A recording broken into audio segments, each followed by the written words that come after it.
Secretary, magandang hapon po sa inyo. Magandang hapon, Ellie. Magandang hapon, Ricky. Ating kasama dito sa program natin, Iparas kay Paras. At babati din ako sa ating mga kababayan. Magandang hapon po sa inyo lahat. Ito na naman ang isang programa dito sa Huwebes. No? Itong Huwebes. Ang topic natin ngayon siguro, mapag-usapan natin yung bakit ba hanggang ngayon hindi pa binayaran ng ating Pangulo yung kanyang tax liability. Ha? Ay dapat kasi kung may pagkakautang ka ng buwis, obligasyon mo na babayaran. Okay. Ha? Okay. Yes. So, At alakayin natin, Secretary. Aring Ricky, magandang hapon sa iyo. Uy, magandang hapon po, Luzon, Visayas at Mindanao. Nandito pa rin po tayo sa ating programang Iparas kay Paras. Marami pa rin tayong pag-uusapan ngayon. Uy, Secretary may narinig tayo kanina lamang. Kailangan natin i-verify pa yan. Yung ano? hindi muna natin pag-usapan yung baka makuryente tayo. Ha? Pero may nakuha tayo, Eddie, na balita na may mataas daw na opisyalis dito Marcos Jr. Administration na on the way out. Yung kapon, din inano ko sa ating Bible group. On the way out daw, Secretary.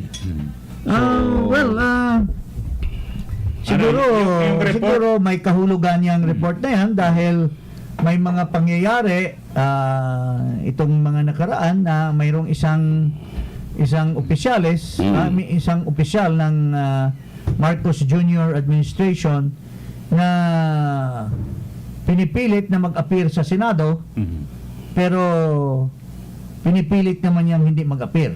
Mukhang di na raw papaabutin sa CA Secretary. Ganun Pati ba? ang desisyon, ginawa daw yan last week, yung desisyon na Well, yan. ako I will wait for the proper announcement kasi mga haka-haka yan matagal na. No? Actually, ililipat lang daw siya magiging parang kabsek.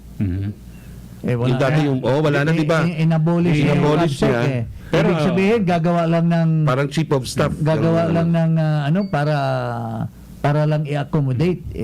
If I were that person, whoever he may be, I will not accept it. Parang pakitang tao lang yon, ha? Parang panakip butas Pero lang. demotion yun, Secretary. Oo, para Demotion, sampal at sa saka mukha yun. it's a slap on his face, no? On whoever he may be, no?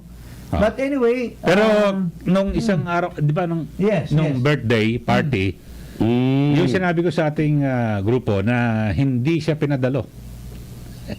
Sa birthday party ng Pangulo? Oo, sa Hilton, wala. Hindi siya. May advance party ng araw. Oo, may advance party siya, pero hindi siya invited. Hindi siya Pwede ba yun? pinadala. May Kasi, advance party ka tapos hindi ka imbitado? hindi, official ka ng gobyerno. Pero, ang kailangan lang daw doon mga imbitado ay Friends. kaibigan o pamilya. O baka naman Empleyado ka, ibig sabihin. bakit naman hindi ka imbitado talaga doon sa particular party na yun because exclusively for certain persons lamang. Pero ang dami pumunta ron ng mga iba pang opisyal ng gobyerno. Oo. Okay. So, hindi totoo na baka talagang nasisilaw close na siya. Baka nasisilaw na siya at Hindi, ibig sabihin, hindi totoong close friend. well, I cannot Hindi na. vouch for that. Hindi na o talagang dati pa. Pero siguro mas maganda sabihin na natin yan dahil Maganda sa... siguro sabihin natin Ito. nilaglag na siya. Nilaglag na. After serving this Marcos Jr. for so long, wala pang 2 buwan ay nilaglag na niya yung kaibigan niya. Pero ito, babanggitin ko naman kasi ito, usap-usapan na ngayon mga kababayan at lumulutang yung pangalan ni retired Supreme Court Chief Justice Lucas Bersamin na siya raw ang di umano'y napipisil, napapalit bilang Mas Executive Secretary. controversial yan. Yan ang mga report. Kasi si Bersamin, siya yung ponente. Nang? Doon sa isang Supreme Court case, di ba? Ng mga Marcos. Hindi ko alam yan, pero Pati doon sa pero he is already retired, untired. Ha? Hindi, pero nasa GSIS siya, sir, ngayon. Ay, Nasa board. nilagay lang Oo, Ano ba nasa naman board. yung chairman? Palamuti lang naman yan Ha? Oh. Oo. Pero kung sakali, halimbawa, Pero controversial. yung pagiging executive secretary, mas, ano yan, kasi importante. That's a mga working, legal ano. yan. That's a working, ano. Kailangan dyan, unang-una, honesty. Ha? Honesty, loyalty, at saka, no tinge of corruption. Now, maraming kwento dyan kay Bersamin. Qualified ba si Bersamin as ES? Ay, Sa palagay mo, kasi galing ka na Malacanang. lahat naman qualified dyan kasi that is the prerogative of the president. President. Qualification is different from capability. Tama, oo nga. You're qualified. Lahat naman qualified. Basta abogado ka lang or graduate ka ng college, pwede ka dyan. Eh si Larry Mendoza, Oo nga, oo. ay qualified. Qualified. Pero what Galing happened to PNP. him? Oo nga. History will dictate. Oo, tama. Di ba? Si Ermita, qualified. Secretary, ikaw, sa experience mo dati nung nasa executive department ka, ano mga katangian dapat ang meron sa isang ES na masasabi mo may effective? Ang tinatawag na executive secretary ay ano yan? Clerk. Clerk. Clerk talaga yan. Ang function. Okay. So pag Is, sinabi mong clerk, ano ibig sabihin nun? Taga-sulat lang. Nag-a-assist ka sa Pangulo. Ikaw yung Ina-assist mo ang Pangulo. Ikaw yung taga-facilitate ng mga karapat-dapat na gagawin ng mga different department heads galing sa Pangulo. Galing sa Pangulo. Ikaw yung Ikaw nga, kaya tawag ikaw dyan, yung- little president eh. Actually, hindi ako, I don't believe in that little president eh. Because when you talk of little president, it has power. Ang Ito ES wala namang power yan. Pero kasi Delegated eh. siya ang pumipirma sa mga EO, ID, authority. Yun ang masama kung ang isang executive secretary Oo. would want to gain power Would want to gain power. when he Okay. has no power. He is just merely facilitating the rapport or the interaction between the president and his alter ego. Ego. He is not even an alter ego eh.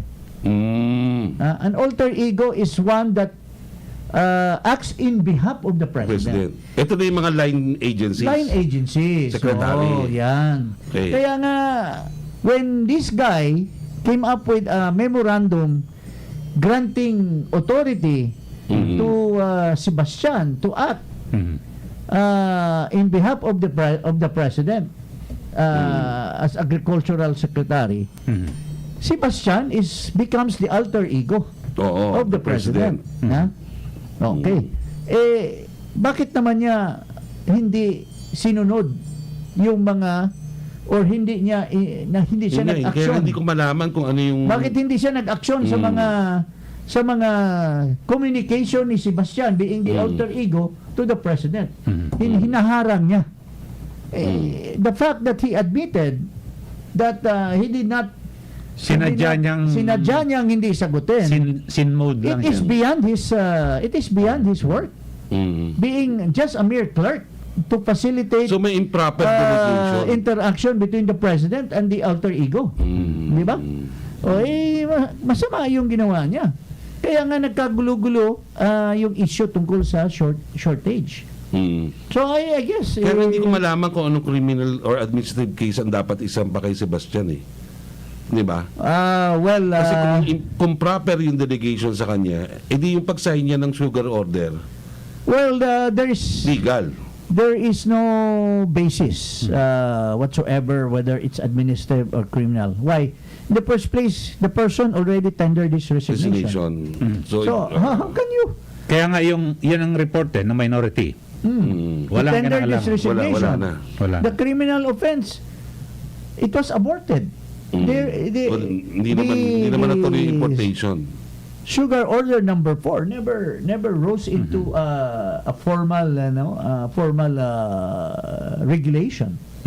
Pero kaya ng it was isang... never implemented. Secretary, kaya ng isang tao na he spent all of his life sa judiciary pupunta sa isang political post katulad niyang ES. Well, alam mo kasi ang is more of administrative work clerical work. Clerical administrative. talaga. Being a chief justice siyempre, he has performed clerical work also, Yes, administrative work. Correct. Ah, he's Kasi not dati only acting as Chief Justice, he's also acting to coordinate with the various justices, offices, his office. Now, but I think it's premature to discuss about somebody Hindi pa nga na ina-announce. it would be unfair to i-mention natin yung Hindi, pero lumabas sinasabi na. Lumabas na rin sa mga media reports ngayon na lumulutang yung pangalan ni dating Chief Yeah, Justice. iba yung lumulutang, iba Yes. yung Wala pa. appointed. Wala pa. oo. But we're already discussing his person. Then we're also putting some commentaries on Okay. this person na it would be unfair. Pero hindi kaya parang masamang narrative din? Kasi parang ito yung reward. Reward saan? Well, Di ba si Bersamin ang nagano, Nagano? yung ponente doon Sa- sa isang Marcos case doon sa libingan ng Mayroon Hindi, lang- si Justice Peralta yon. Justice Yung Peralta, nagponente, yung sa Marcos Burial yon. yung sa kanya, yung Yung kay Bersamin. Bersamin niya, siya ang yung sa PET noon. Tapos diba, bigla nag-retire na, nag-elderly, pero retirement. ano yan Tama. Wala, catch and jammer kids na yan si Bersamin at saka si Peralta eh. Okay. Kung sa ano pa yan, kung sa sugal pa yan, one money lang kami. One money. Bakas-bakas. Bakas-bakas yan. Pero siguro, ang At pinaka... actually, sa Supreme Court, sa istorya dyan, tatlo yan sila na bakas-bakas. Tama. Oo, kung bago magdesisyon, silang tatlo, they decide as Pero magaling as siya a magsulat, collective, Secretary. So, Secretary, pag Nabasa parang ko na yung sa... mga decisions yun. Parang sa Senate or sa House, may mga bloke-bloke yan eh. Kapag yung isa ganito ang posisyon, alam mo na yung buong grupo ganun eh. No? Parang ganyan din. Yes, oo. Tama. Ayun, oo. Oo, ganun yan. Sino ba yung dati may Wednesday Club dyan sa Senado dati? Pero ano, maybe you are citing a certain case na siguro we should be very precise in our discussion about certain persons kasi baka magkamali tayo. Oo. Pero di pa naman this program will be based on our discussion will be based on evidence. Yes, yeah. Tignan natin and kung ano yung truth sinasabi. and facts. Pero, Ah? But pero anyway, kung if that happens, it's a welcome now let us not prejudge yes. the new appointee. At syempre, Hanga prerogatibo. ako dyan kay Lucas Bersamin. Pero prerogatibo rin ng Pangulo kung ang tatanggalin niya ang Oo. kanyang IS at papalitan niya. So, Yes. nasa kanya na yun. At kung sino ang gusto niyang piliin. Now, Correct, ang, oo. Yes, ang pwede nating ma-discuss dyan, anong nangyari? Bakit napalitan? Yun. Okay. At bakit ito ang napalit? Yun, tama. Di ba? Oo. Uy, congratulations nga pala kay dating Congressman Remulla, ang DOJ na siya. Yes, confirmed. yes. Well, he's Dalawa sila, Secretary Oo, Abalos si din. Abalos. Dalawa na yung nakumpirma. Yeah, well, it's bound. Lalo na, alam mo, it's not only because of their capabilities, but in the Commission on Appointment, there is always that Tsaka may mga kortesiya, dating kongresista silang dalawa. Mga dating kongresista yan, pinapalusot talaga yan. Tama. Ayan. So, without question, because they once upon a time became members of the House. Mukhang di daw papaabutin dun eh. I-announce bago isa lang sa CA. Sa CA. Yan ang balita. So, Sino? Ay yung Si pinag-uusapan natin. Secretary Dick Rodriguez. Ay. Pero ang lahat na ito ay mga Spekulasyon. marites pa lang. Marites pa lang yan. Marites lang ito. Pero alam mo naman dito sa Pilipinas, sabi mo nga kaya di kahapon, kapag ka may Usok. may May usok, may apoy. Yun! Okay, samantala, yung kanina pinangako mo, Secretary Jing, pag-usapan natin dito kasi may binabanggit, ha? Ito ang yung exact quote doon ni Pangulong Bongbong Marcos.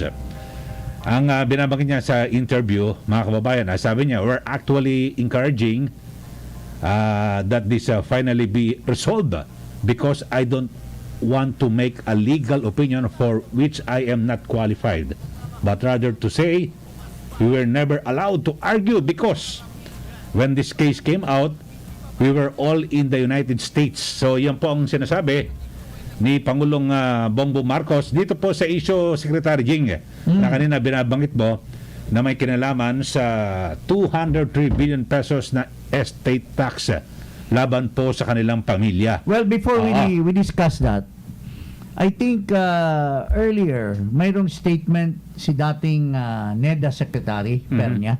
Siguro palabas natin yon. Anong sinasabi ni Pernia tungkol dyan? Okay, so panoorin po ninyo sa mga nanonood. Ang sabi ni Pernia, maybe he should give the example of paying his taxes so that people will be encouraged to deliver on taxes, especially those who are able to evade taxes. This was prompted, I think, itong statement ni former Secretary Pernia ng NEDA during the time of President Duterte. Because during his State of the Nation address, ay hinihikayat ni Marcos Jr., ang ating Pangulo, ngayong panahon na ito, na sagawa ng mga panukalang batas ang Kongreso para mag-raise ng buwis. Alam mo, ang taxes, burden yan sa taong bayan, di ba? It's a burden. So, you have to convince the people why they should pay taxes. Because they have enough burdens already. And in our country, unlike the United States or Canada for that matter, the taxes raised are being wasted away and does not go back to the taxpayers. It went into the pockets of corrupt politicians and corrupt government officials. Yun ang number one. Like, you cannot avoid the fact of discussing Napoles. Ilang billions yung nalustay na pera doon. Ang daming mga legislators na na-involved. So, in other words, kung magbabayad man ang buwis ang taong bayan sa mga bagong ipanukala ng mga batas, ikaw pipirma ng mga batas na yan, magbayad ka muna sa sinisingil ng gobyernong buwis sa'yo. Yun ang sinasabi ni Pernia.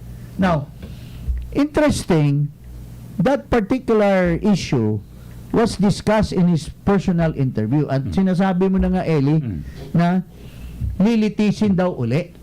Kasi hindi daw siya nabigyan ng day in court or his family were never given a chance to but he is also contradicting himself. He is not a lawyer. So that is for lawyers to talk about, di ba? Ano ang sinabi niya? Pero kanina binabanggit mo muna kay dati Secretary Ned yung Pernia, yung parang binabanggit mo dyan, leadership by example. Yes. Yun, parang kasi presidente, model citizen yan eh. Ayan. So, but mayroon siyang palusot, si Mr. Marcos Jr., na bakit kami magbabayad? Wala namang kaming due process dyan. Yun ang sinasabi niya. Ayan. Lalo na sabi niya, siguro, ang diskusyon dyan para sa mga, ulitin mo nga yung sinabi niya, para...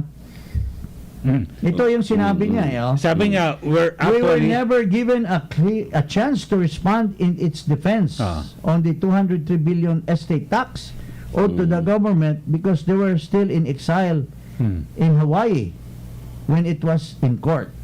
Yes, sabi niya. And sabi niya, hindi naman daw ano ba yun tungkol sa legal issue or something? Hindi, ang tanong ko lang dyan, ka Eli, kailan ba yan na-i-file? Ayan, well, we are actually, sabi ni... Siguro maganda, bigyan natin ng background dyan sa mga listeners. Si Secretary Jing, ang siguro, alam niya well, the Marcoses, as depicted in this false made in Malacanang, the so many hours before they left, dinidepict doon, pinaalis daw sila ni Cory through the instance of the Americans. Whether that is true or not, but history would dictate that hindi naman totoo yun dahil ang Amerikano talaga wala namang Cory Aquino or sino pang Aquino dyan na makapagdikta ng American government. At if you look back earlier sila Solars, maraming mga Democrats noon na talagang hinihikayat ang government na Marcos has had enough of martial law. So talagang umabot na talaga doon sa punto na yan. So umalis sila. But when it was found out that there were so much wealth that were amassed during his term, and that this wealth were pinpointed by the PCGG, they were assessed. Nung namatay na si Marcos, they were assessed of estate taxes. Kasi under the law, pagka mamatay ang isang may-ari ng property by principle of succession, all the ownership are transferred automatically upon the death of the decedent to his heirs. Now, bago ka makapag-acquire ng ownership of that, you're supposed to pay estate tax. Okay. Para malipat dito sa mga heirs. Sa mga tagapagmana. Mga tagapagmana. So, Yes, hindi sila nagbayad. They were assessed. So, kinasuhan sila. Okay? So, sinabi nga niya na they were not able to defend. Yeah, pero he's not the one defending. It's his lawyers. They were represented by lawyers. Kasi nasa US daw silang binabanggit But they were able to hire their lawyers. And they were dictating their lawyers what to do or not to do. Pero may naalala ko, may binabanggit diyan si Justice Secretary Boying Rimulya na yung Marcos estate tax amount is doubtful. Yung sabi niya parang ridiculous, improbable. Yung sa yung binabanggit niya, yung sa 203. Yeah, but that is yung not, sa amount. That is not the issue Okay. Whether it's 5 or 10 million, pagkakautang pa rin yan. Ayun, yun ang issue, tama. Now, it's now up to them to question the amount. But not to question the tax itself. Yes, Because that's really... Kasi nilalayo nga yung issue, Secretary. Nilalayo. Ginagawang due process tapos issue. sinasabi niya, yung sinabi nga ni Eli na wala daw silang day in court. Oo nga, yung due process na sila. hindi sila nabigyan ng pagkakataon na idepensa ang kanilang sarili dahil sila raw po ay nasa Estados Unidos. Ito, sabi niya, well, we are encouraging that this finally be resolved because I don't want to make a legal opinion for which I am not qualified, but rather to say that we were never allowed to argue because how can he argue? Hindi naman siya abogado Hindi pati, ito dun sa... Let's ano mo that? Okay. They were not Ito, able to basahin ko argue. yung GR nila. Okay, pero pero sandali. Secretary Jing, Okay. sige. Tanungin muna natin yung sinasabi niya. Himayin natin. Himayin natin. Himayin. He cannot daw argue. How can he argue? They were represented by the lawyer. Magagaling mo. Yung lawyer lang nag-argue. Yung lawyer ang nag-argue in the behalf. Mga abogado di Kaya company nga sinasabi ng Korte Suprema who decided the final action. In 1991, the Marcoses returned to the Philippines after the death of the late ousted dictator in 1989. According to the High Court, Marcos was already a congressman representing the 2nd District of Ilocos Norte at the Batasan, Pambansa, where notices of warrants of distraint and levy of sale were sent. So, pinadala sa kanya. Anong ginawa niya? Bakit hindi siya nag-argue? Bakit hindi siya nag-appear? Oo. Pati yung special tax audit ng BIR, Secretary Eli, ginanap June 27, 1990. Oh. Nandito na So, pinapaikot niya ang issue. Tapos gusto na niyang ililitisin uli. Siyempre, pabor na sa kanya kung lilitisin uli. Dahil siya nakaupong presidente. Siya nakaupo. That's unfair, Mr. Marcos Jr. Di ba? Hindi naman pwedeng, if may finality na yung judgment na yan. In 1997, di nakalagay dito. Ito, basahin ko lang, no? Yung portions nitong GR, itong mismong Supreme Court decision. Ang sabi dito, yung Commissioner of Internal Revenue, sinasabi nila na mga kopya ng mga deficiency estate and income tax assessments were all personally and constructively served August 26, 1991 and September 12, 1991 upon Mrs. Imelda Marcos, last known address 204 Ortega Street, San Juan. Tapos yung copies din yan against petitioner Ferdinand Bongbong Marcos II. But the second? Siyang... We're also personally... Junior is the second Oh, also. second. We're also personally and constructively served upon him through his September 12, 1991. So kaya nga ito, in 1997, the Supreme Court affirmed oo. the 1994 decision of the Court of Appeals dismissing Marcos' petition over the estate tax dues. The Supreme Court adopted the facts found by the appellate court, which it called undisputed. Undisputed. So ano na yan? Final and executory na yan. Final and Wala nang executory. wala nang ano. Kaya nga binabanggit 'di ba ni dating Mayroon tayo kasing term diyan na pagka na final na yung desisyon, hindi na pwedeng baguhin. pag final and executory na. So yung decision can no longer be questioned Can no longer be before questioned. any court. Oo, and maybe si Marcos kasi first year college, nag-drop out na yan sa law school. Hindi niya alam yung concept ng due process eh. That due process is not actually personal na mag-appear ka doon. So long as you are given a day in court, that you had a chance to present your case, not necessarily personal, but through your lawyer, then the due process is served. So, siguro dapat yan ang maintindihan niya at hindi niya naintindihan ito kasi hindi siya tumuloy pagka abogado. Pero Secretary, merong caveat dyan. Maliban na lang kung criminal sa arraignment. Kailangan ka na talaga kasi mag-personal eh. Kung criminal. Pero ito sa civil. This is civil This civil, is, kaya nga, it's a collection of, Baka yun ang pagkaintindi.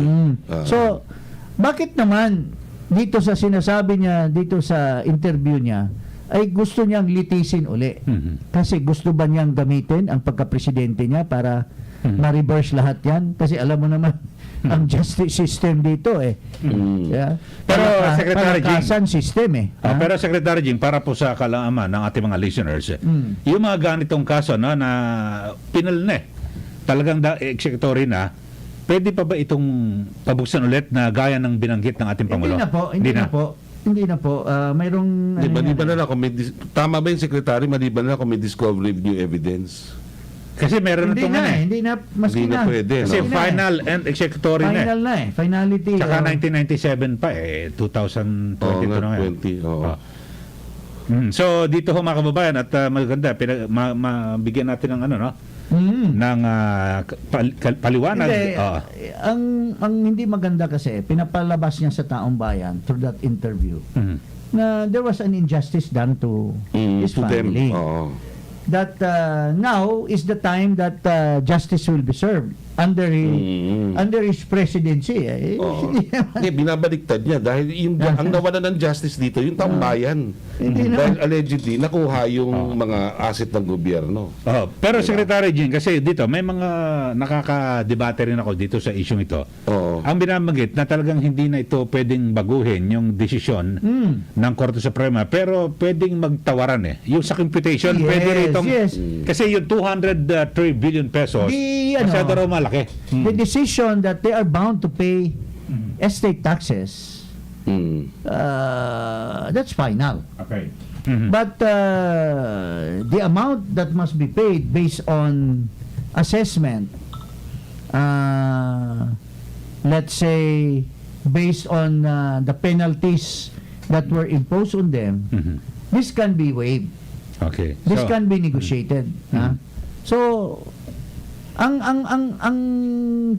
ano naman dito, ang punteriya naman ni Pernia at sa kadamihan ng ating mga kababayan, mag-set ka ng good example. Maski 5 million lang ibayad mo Basta kung ano mga pagkasunod. Pero may ganyan talaga, no? Kasama yan sa sistema, Secretary. Yes. Na pwede ka tumawad. Mali lang siguro yung pagsabi ni Mr. Marcos na now is the time to open up. When you open up, you're lilitisin ulit yan. Lilitisin ulit. Pero kung ang sinasabi niya na it's time for us to question the assessment, iba yung usapan yon. That is directly with the BIR. That's no longer with the court. Okay. Kasi the BIR is the collecting agent, and the BIR has the power to waive or to ipaliban ang certain amount. Kasi ang bottom line, basta magbayad lang ang taxpayer, willing silang i-negotiate. Okay. No. Pero dito ho siguro mga kababayan, no? Kasi marami rin sa ating mga kababayan na may mga ganitong kalintulad na kaso, no? Dito sa estate tax na ito. Iba talagang nagugulat sila sa laki ng babayaran. So, anong maganda? May mga settlement naman dito, Secretary Jing, na natural. para mapababa. Kasi hindi lang Marcos Estate tax tingnan to, mo yung hindi lang, Ah. we're not only talking of estate, we're talking of assessment. Okay. Yung sigarilyo, ano bang pangalan nun? Lucky? Oo, oo. Ilan bang assessment nun? 35 billion or something. Nagbayad lang ng so much. Because the BIR, ang principle kasi ng collection ng government, they don't want litigation because that will take years. So long as there is a reasonable offer to pay, the government will accept it. Tulad nung assessment kay Lucio Tan noon sa tobacco company niya. Nung una panahon ni ERAP, ina-assess na siya ni DOJ Secretary Cuevas. 3 billion yata nung hindi niya binayaran. But eventually, panahon ni Duterte, nagbayad din siya. May epekto ba, Secretary? Kasi nanumpa siya bilang Pangulo na siya ay He will obey the laws of the land. Pwede bang maging ano sa kanya ito? Kapag hindi niya sinettle agad-agad? Pwede bang cause of... alam mo naman, when you say the law is the law, may not necessarily be the law. Okay. Because power and influence determines the right law. Bakit hindi pwedeng paging impeachment, ano? Well, pwede rin. Pero In fact, alam mo naman, numbers game ang impeachment eh. Oo nga, sa political wala yan. Political yan. Kaya wala buwan. Pero ito nga ngayon, the onus is now on the Supreme Court again. Because the issue of Marcos not paying tax is a pending case in the Supreme Court. It dwells on his right to become president.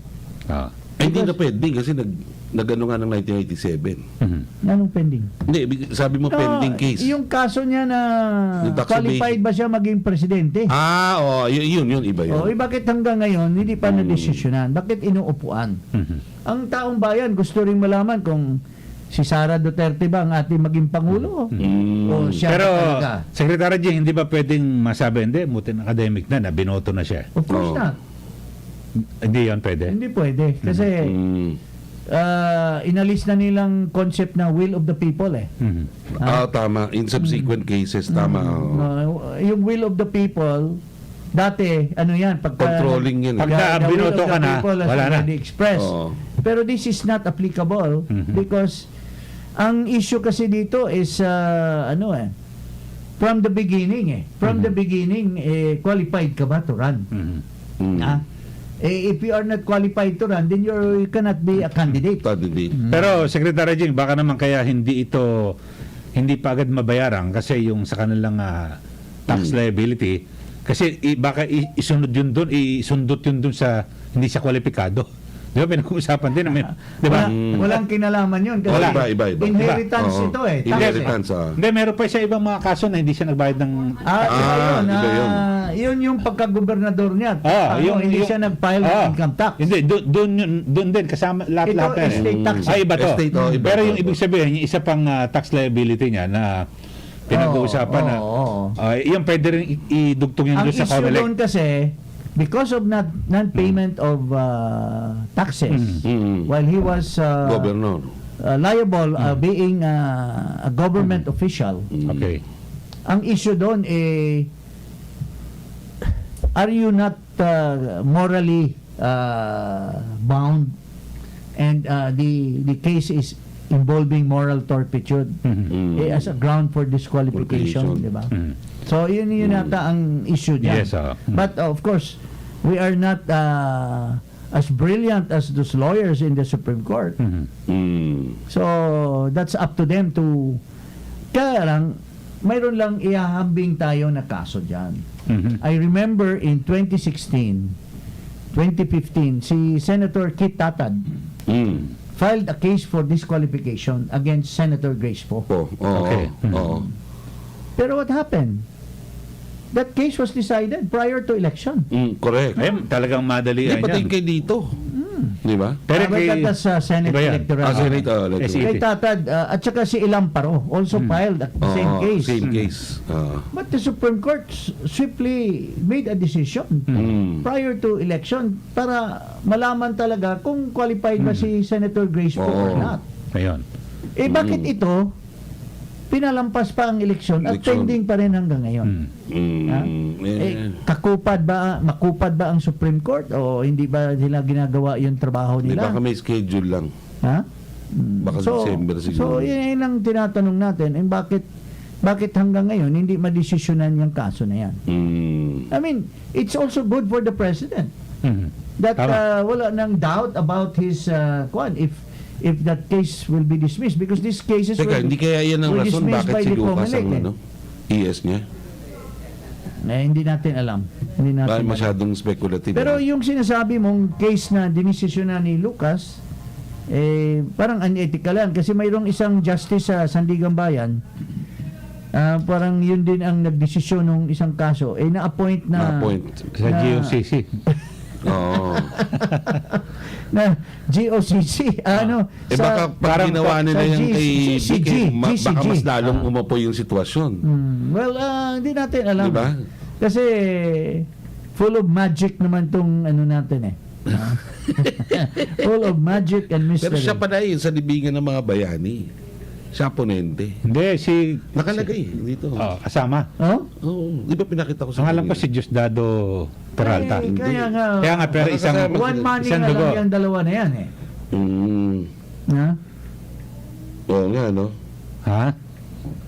Ano? Wala ko lang. Ako, research ko kasi ang alam ko, ang ponente nun, Si siya. si Dado Peralta. Well, nasa na si Peralta ngayon? Nasa ano? Ay, of course, she's a retired. Tsaka sinasabi, kaya nga, With due respect, Ilocano rin yun Di ba? Anyway, ito lang. Sana, hindi niya dapat sabihin na lalamangan na naman niya ang taong bayan na porque presidente siya. Ito may babasa Ngayon ko. niya pabubuksan at litisin uli yung estate case ng tatay niya. At Okay, sa kanila. according to sa pangalanan na natin yung politico.com.ph. Sa ngayon dito. Ito raw as Chief Justice, itong si Bersamin voted in favor of burying President Ferdinand bumoto lang. Marcos Jr.'s late father and namesake at the libingan naman. Bumoto, pero ang ponente, pero sabi mo nga, iisa lang ang kanila. Pero whether baka tama. may desisyon ng kaso o not, in fairness naman, si President Duterte talagang nag-decide na ipalibing na. Kung hindi pumayag yun, hindi man malilibing yan. Tama. Di ba? So, in fairness, at saka, what is the thing about that? Talaga namang ililibing talaga ang isang patay. Oo. Whatsoever. Tama. There was a tinge of showing that Marcos has once upon a time been a soldier. So, he might not be a hero because he had lots of things during martial law, pero he was a soldier, will never be erased. Oo. Kaya entitled siya na malibing diyan. Sabagay, talagang lahat naman, yun lang pinaka-kwalifikasyon Basta Yes. naging sundalo ka, kwalipikado ka na mailibing sa Nga libingan pala, ng bayan. may mga opinion. Tulad nito, mayroong statement si Senator Cayetano tungkol dito sa pagbabayad ng buwis na karapat-dapat sanang bayaran ni BBM yung estate tax. Pakinggan nga natin si Cayetano, Senator. kalaban niya ito dati sa Vice President. Oo. So, what is his statement regarding people who do not pay taxes? I think, anything naman that is applicable to every single Filipino, hindi na dapat pag-usapan yun, dapat na lang gawin. Diba? So kung tinanong niyo ako, diba, na dapat ba sumunod sa batas trapiko, edi sagot ko yes. So kung may final judgment, dapat ba magbayad? Edi sagot ko yes. Diba? Kasi nga, you can't expect, diba, everyone to follow kung hindi. Having said that, nagsasabi sila na meron pang legal process. That's why nga, ang best na maglinaw nito, yung BIR. Diba? Pero may Supreme Court na, sir. May Supreme Court ruling ba? Yun nga, that's why nga you're doing a good job in pointing that out. Na kung final na, there's nothing else to do but to implement it. So we're saying na yung BIR is kulang sa political will to... No, I'm just saying that yung if we want a safe and comfortable life, dapat yung batas para sa pinakamahirap na Juan de la Cruz ay batas din sa lahat. Diba? Everyone is weighing in, but sa akin yun lang pinakasimple. Diba? If you tell me to wear a mask, dapat yung pinakamayaman sa ating bansa, nagmamask din. Diba? Kung sabi mo sa akin na kailangan ko magbayad ng tax, lahat kailangan magbayad ng tax. Na yun, nasa tao na yun. Okay. Secretary Jing, may binabanggit si Senator Cayetano. Kung sana tapos na sa korte ito, di ba? Yung BIR, pero nasa ilalim po ito ng ehekutibo. So, pwede niya bang talagang pilitin si Pangulo na magbayad, ayusin na ito? Well, if I recall, mayroong statement yung BIR commissioner, yung babae na bagong natalaga, na kukuliktahin daw niya. Well, Kailan? we don't know. Si Jokno, si Jokno naglagay niyan alam mo naman to si Jokno, bata ni Erap yan. Naging appointed din ni Duterte. Ngayon naman, dito na naman. Naswertihan lang yan dahil ginigiit ni Nonoy Andaya yan dahil naglagay daw ng mga pera doon sa budget outside of the GAA. And well, he was saved by the bell. Alam mo, nawala yung Central Bank Governor timing na may paglalagyan sa kanya. May bakante. May bakante. So, alam ko parang... Maganda, graceful exit. Graceful exit. graceful. Now, as to whether or not he's qualified, dahil nasipa nga siya pagka-budget secretary, yun ang sinasabing promoted on top. Instead na remove, he was promoted by accident to become central bank. Now, is he qualified really to be the Secretary of Finance now? That's another story. Kasi lalo ngayon, naghihingalo ang ating bansa in terms of inflation. Ano bang ginagawa ng gobyerno?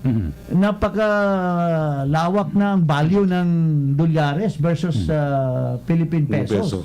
So, if our country is lacking in food production, problema tayo sa food security, then we resort to import. Like pinalabas na nila yung sugar order number 2. Number 2. Na mag-import na finally ng 150,000, 75,000 for industrial users, 175 for local. Pero that does not yet address the need of the industrial. Secretary, anong pwedeng magawa ng 23 billion? 23 billion. Hindi kasi yun yung pagkakautang daw Malaking pera yan para sa bayan. Di ba? Ano yung 23 billion? Hindi, yun yung sa yung sa Supreme Court. It can yun. be- Hindi, 203. 203 anong una? Hindi, 23 billion lang yung assessment. Hindi Pero nila binayaran. tumaas na hanggang 203. Pero tama nga si Senator Cayetano. Tayo rin, kung hindi tayo magbayad, halimbawa, due, kaya nga may naghahabol tayo sa April 15 every year. Kasi pag hindi tayo nagbayad ng April 15, the next day, you pay 25% May more. penalty na yun. May penalty. So, if that is applicable to ordinary citizen na magbabayad ng 25%, that is also applicable dahil hindi sila nagbayad nung panahon na dapat sila magbayad. So, kaya mayroong penalty ng penalty ng penalty. Umaabot ng ganyan. Now, can that be waived? Well, yes. But can they pay still 23 billion? That's unfair. Because for so long a time, dapat naman siguro mayroong penalty din talaga yung parang So kung deterrence. 23 billion yung secretary, magkano yung total value ng estate? Eh malaki. Kasi Di ba? ang estate tax something like 5% or 10% lang yata ang So, babayaran mo. laki na, trillion siguro. Oo. Kung 5% Paano lang. nangyari yun? Hindi, basta pero ang binabanggit dito, kung 23 billion, so umabot ng 203, pero at least 23 billion bayaran, okay na. Oo. Okay na sana yun. no? Tapos saka na lang nila i-negotiate yung in other words, Okay, bigyan na lang ng bayaran konting mo na interest. nila yung principal. Yung principal, oo. Tapos yung mga interest, they negotiate with BIR. That is, if he has really an intention. Mm. Pero ngayon, gagamitin niya yung posisyon niya na ililitis uli. Hindi naman. Parang out of this world naman yung Hindi, pati idea wala niya. sa rules yan eh. Di ba? Ah. Okay. Wala So, sa rules. pero So, siguro mas hindi maganda, pwede. dapat ang BIR na kumilos dito kasi ang BIR, oo. Sabi Sabi nga- natin siguro panawagan yung BIR commissioner. If we can Kung yung pinaka-boss niya. kasi ang mandate United nila States. to collect eh. Oo, mandated Diba? to collect.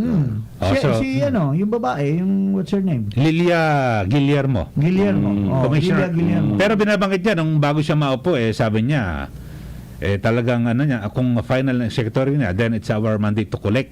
Oh, yan. So, naninindot isa yan. yan sa mandato ng BIR ang collection enforcement. Oh. Kaya lang, hindi niya binanggit dito kung kailan eh. Oo nga. Well, we'll talk to her, no? Our program can easily seek her statement. Kasi on ang this regard. dangerous dyan, Secretary Eddie, kapag ginamit niya ng iba. Di ba? Gawing rason na. Gawing rason. Bakit si ganito? Oo. Tapos ako sisingilin In mo. fact, if you remember, there was once upon a time during the martial law, yung medyo matindi na, there were people who boycotted in paying taxes. You remember that? Mhm. Oh, you never know if that is Kasi model kung- citizen ay magbayad eh. Di ba? So, Pero ang binabanggit ho rito ay siyempre lahat ho tayo dapat talaga magbayad ng tamang buwis. Oo, dapat lang. So, ang dapat maging role model o yung maging huwaran. Oo, lahat ng government officials. Hindi, pero sa pangunguna nga ng Pangulo dahil meron sa kanyang issue na pagkakautang sa buwis. Ayun. hindi nga ang ano niyan, ano ba naman 'yan? Bakit hindi mo na lang bayaran? Mr. Bayaran na lang. President? Bakit mo pa ipapalitis uli tapos ikaw yung mandando dahil presidente ka? Hindi ba nakakahiya 'yan, Mr. President? Baka naman sinasabi niya recomputi, pero hindi rin eh. Tama kasi sabi niya Hindi, trial. open. We eh. are now trial. open to testify. Kasi hindi sila nabigyan ng pagkakataon na idepensa ang sarili. Yun ang sabi. Paano naman di wala ka palang lawyer. Wala ka palang Hindi pati hinayan na lawyer. documentary mostly yan, di ba? They were Pagka-tax. represented by lawyers. Ibig sabihin, Ibig sabihin yan, Secretary, yung kanilang mga property, nakalista yun. Nakaregister sa gobyerno. Kaya nga nagkaroon ng assessment. tsaka very So simple hindi mo naman. kailangan ng testimony Very doon. simple naman yung facts eh. Hindi, siguro ang sinasabi niya, hindi nila aangkinin Hindi nila aangkinin. yung mga nililista na property. Eh kanino yun? Ewan ko sa kanya. Di ba? Kasi malinaw naman pagka property may titulo, may possession, di ba? In fact, sinasabi nga ng ating ginang former First Lady na ang dami niyang certificate of Oo, sinabi niyo yun of sa gold. pelikula. Sinabi niya. Gold. Pati Ha? kay Tony Lopez. No, Nalala diba? ko yun eh. Ay, dapat napakamayaman nila. Ano ba naman yung i-donate na lang yan sa Oo, naghihingalo na bansa natin? Malaking tulong to, 23 billion. Dapat naman, pinaunlakan nga siya. He's not supposed to win in this election, pero pinaunlakan siya sa taong bayan. Totoo naman yun. The election really is deserved of Vice President Sara. Should have been the president. Pero, well, that's neither here nor there at the moment. But But pinaunlakan ka na ng taong bayan ng napakalaking boto, ayaw mo pang bayaran yung buwis. Yun lang naman hinihingi ng taong bayan. Yun ang masama dyan. Okay. At siguro magandang timing ito, no, kung sakasakali na magbayad siya ng buwis. Dahil sa naghihirap ang sinasabi, di ba? Naghihirap ang Pilipinas eh. Kulang ang kita ho natin, mga pantusto sa pangangailangan ng bawat Pilipino. Ano ba yung mga salt farmers? Talagang nag-ano sila, they're really appealing to the government na matulungan sila. Kasi nandun yung potential ng industriya, hindi lumalago dahil nga kulang sa infrastructure. Kung 23 billion, maski Malaking bagay. maski mumu nun Malaking bagay yan. malaking bagay. At baka mamaya, dami daw nag-contribute sa kanya nung last election eh. Oh, Ha? yun, O pambayad baka- din yung buwis yun. Baka pwede niyang Pero, at saka bukod siguro sa... lampas daw doon sa kailangan niyang panggasto sa kampanya eh. Yes. Tsaka bakit hindi mo na lang yan ang iibayad? Di ba? Nga pala, Secretary, before, di ba, nilalabas yung, after a few months or weeks, nilalabas ng COMELEC, yung listahan ng mga contributor ng nanalong Nilabas Pangulo. na naman yata. Nilabas na ba? Nilabas na. Nilabas na. Sabi nga ni Harry Roque, lumabas daw yung, I spoke with him this morning, siya daw ang number 1 contributor ni Sara Duterte. Sabi ko, habulin ka ng BIR niyan, Harry. Pero pinaka-importante rito, hindi lang yung 23 billion eh. Yung senyales sa taong bayan. Oo. Yan. Ako, nagbayad ng buwis. Kayo, magbayad din kayo. Yes. Yun ang sinasabi ni Secretary Pernia. Yun. Kasi may epekto na yan, Secretary, dyan sa criminality. Yung pinag-usapan natin kahapon, di ba? Walang konkreto, matapang, strong statement against criminality itong gobyerno. Kaya nangyayari, nagkakaroon ng krimen. Tsaka sincerity. It's not only katapangan, but sincerity at saka yung resolve. Resolve, oo. Resolve to do good. To eradicate criminals from the streets, from the Okay. community. Yun ang importanteng trait sa isang Pangulo. Yun. Okay, samantala mga kasama, oras sa natin, 2:23 na po ng hapon. Samantala, basa lang tayo ng ilang text messages. Yes, oo. Ito mula kay Rowena Natividad Santos. Hello po, Secretary Jing. Mula kay Micaela Bernardo. Gandang hapon po. Dapat naman talaga, nagbabayad kahit mataas pa posisyon mo sa gobyerno. At mula kay Bayan ng Maguinoo, dapat kasi hindi binoto ang mga may kaso sa korte. Wala, naboto na eh. So, yun po na, ilan sa mga mensahe po ng ating mga listeners dito po sa ating palatuntunan. Samantala mga kababayan, meron lang anunsyo rito Yeah, go sa ahead. Mariki, itong 100 days of happiness. At lumahok daw po kayo.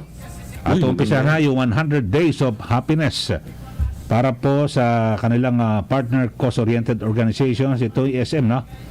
Friday, September 16, 2022, 10 a.m. sa The Block, SM North, EDSA. Kasi usually naman pagka September, parang ano na yan Christmas Sa season. Berman. diba? So, ito na. Berman, Kaya 100. Ikaw ba, Sex, saan ka sa December? Well, hindi natin alam kasi alam mo may mga iba-ibang parte ng mundo yung mga anak ko. Oo nga. Baka mamaya padala na ako ng libreng ticket. Uy, Hindi natin alam. Canada. Canada, Alam ko, Australia. yung isa dito maglo-London Diba? Hey! Di masarap yun. London. London Bridge is falling down. Tama-tama, bagong king. King. Ha? No? Si Charles. No? Tsaka nagpapakita na si Meghan Markle. Yeah. Oo, ano Ha? ano maganda Pero ba? ang akala ko, di ba, itinituanan nila.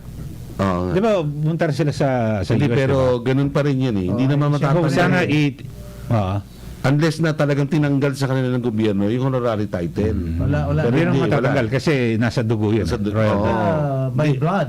Bestowed. And baka mamaya i-install siya uli na prince. Oo. Pero panglima siya sa ano eh.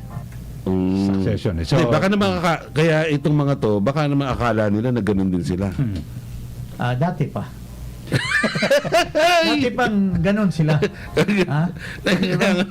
Diba? Magpa-party nga noon talagang sa Studio 54 in New York. Ha? Kasama si ano doon. At may mga nagsabi humihit-hit pa daw. Hindi meron silang ano pangalan noon yung artista na sikat? Yung lalaki. Sino yun? Harrison ba yun? Harrison Ford? Hindi Harrison Ford ba yun? Yung ano? Yung lalaking gwapo na pupunta rito sa Pilipinas dati. Si Hamilton? Hamilton. Ano ba yan? George Hamilton. Yan. George Hamilton. Ang alam ko, yung pianist. Yung piano. Okay, at samantala mga kababayan, kanina ay nagsagawa po ng pagdinig ang Senado na may kinalaman sa kaso ng kidnapping Secretary Jing. Siguro bukas ma-discuss natin yan. Oo. At ma-interview natin si Senator Bato. Senator Bato or ang nag-file ng resolution na yan ay si Senator Grace Poe. Mhm. At idol ko ito si Senator Grace Poe. Oy, idol natin yun. Oo, kaya matapang. Matapang. Yes, so abangan nun natin at kung anong resulta. Pero kanina may mga initial na nangyari at natanong nga yung NCRPO chief kasi sa SLEX meron palang ano ron eh. So hindi pala kidnapping yun, nilinaw parang hold up lang yung sa Malaysian. Pa-hold up. Oo. At yun, pero ang sinasabi nga ni Senator Bato kanina, delikado kami, dumadaan daw lagi sila sa SLEX. Kaya nagano tumitingin-tingin daw sila ng baril ni Senator Bong Revilla. Yun Pero palagay ko hindi naman sila harangin. May mga backup. Bakit yung maharangin daw? Hindi, tsaka may mga escort yun Oo, may mga escort bago Hindi, ang mahirap lang dyan, dapat talaga umaksyon na talaga to si Azurin, no? Tingin mo. Pero may balita rin sekretary na baka ma-IS si Azurin. I hope hindi naman siguro dahil bata pa itong si Azurin, ilang buwan pa lang naman yan. Pero mag-mista sila nila Danao, di ba? Hindi na daw. Magkakasama sila. Magkakaklase. Oo. So 93 ba o sige, 92? let's try to get hold of guest tomorrow. Probably magkaroon na ng panahon si Senator Bato, Senator Grace Poe. Tapos inganyohin na natin yung mga ating mga kababayan na may mga problema legal dyan o kung ano man. Tawag na po dito sa Iparash kay Paras. Okay. At bukas po yung aming programa para makatulong sa inyo. Apo. Okay. Sige, At salamat. okay. Salamat po, Secretary. Okay.